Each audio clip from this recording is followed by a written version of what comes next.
नवीन Panvel sector 17 के बच्चों के लिए खेलने के लिए गार्डन तथा वरिष्ठ नागरिकों के लिए बैठने के लिए जगह उपलब्ध हो, इसलिए संदीप पाटिल ने सेक्टर 17 में गार्डन निर्माण के लिए सिडको से पत्र व्यवहार किया था।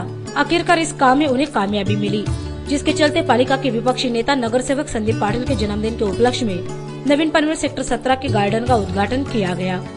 इस अवसर पर नगर सेवक Ganesh Kadu, Vitthal Popeta, Nitin Chorge, PL5 owners association के पदाधिकारी एवं कार्यकर्ता बड़ी संख्या में उपस्थित थे।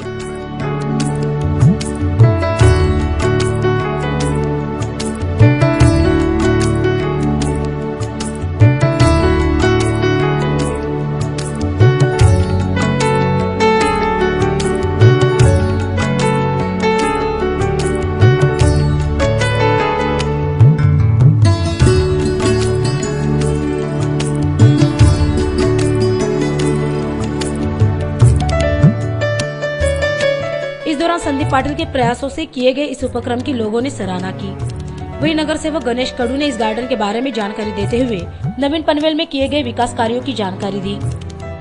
आज या इथे या प्रभाग क्रमांक 3 चे कार्यतत्पर नगरसेवक, आपल्या सर्वांचे परिचयाचे आपले लाडके नगरसेवक सन्माननीय संदीपजी पाटील साहेब यांच्या वाढदिवसाचं औचित्य साधून आज हे जे गार्डन आहे, हे गार्डन आज मुलांच्या खेळण्यासाठी आणि पदचारी याच्यासाठी वृद्धांसाठी खुलं करून दिलेलं आहे। आज संदीप पाटील साहेबांचा वाढदिवस आहे। या 2 महिन्यापूर्वीच या इथे असोसिएशनच्या सर्व पदाधिकाऱ्यांना एकत्र केल्यानंतर सिडकोकडे पाठपुरावा करणं हा संदीप पाटील साहेबांचा मागील कित्येक वर्षाचा चांगला अनुभव, चांगला हातखंडा आहे। कारण या बाबतीत संदीप पाटलांचा हात कोणीच धरू शकणार नाही।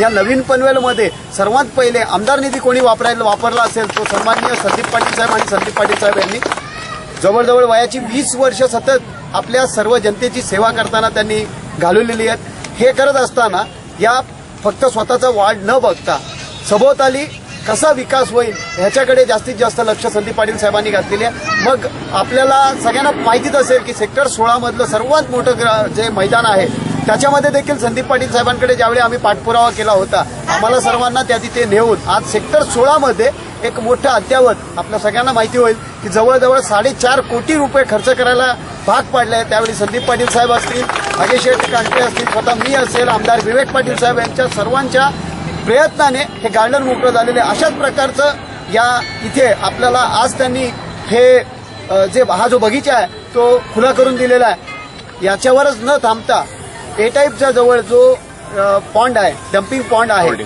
होल्डिंग पॉन्ड आहे, या होल्डिंग पॉन्डचं देखील सुशोभीकरण करण्यासाठी सतत पाठपुरावा करून आज इथले जे अधिकारी आहेत जवळजवळ 1.5 कोटी रुपये खर्च करून आज त्या सुशोभीकरण होणार आहे त्या होल्डिंग पॉन्डचं। आजपर्यंत जो होल्डिंग पॉन्ड होता तो फक्त एक घाणीचं साम्राज्य झालं होतं, आज तिथलं घाणीचं साम्राज्य संदीप पाटील साहेब यांच्यामुळे ते जाणार आहे। आणि तिथे सभोवताली एक पदचारी जसं आपण वॉकिंग ट्रॅक म्हणतो तसं एक चांगला प्रकारचा वॉकिंग ट्रॅक तिथे पाहायला मिळणार आहे। आपल्याला सभोवताली गार्डन देखील झालेलं आपल्याला पाहायला मिळेल आणि नक्कीच ही संदीप पाटील साहेबांच्या कामाचीच पोचपावती आहे। यापुढेही ईश्वर त्यांना असं दीर्घायुष्य देऊ दे आणि आपल्या सर्वांच्या कामासाठी त्यांना उत्तर त्यांची प्रगती हो हीच ईश्वरचरणी प्रार्थना।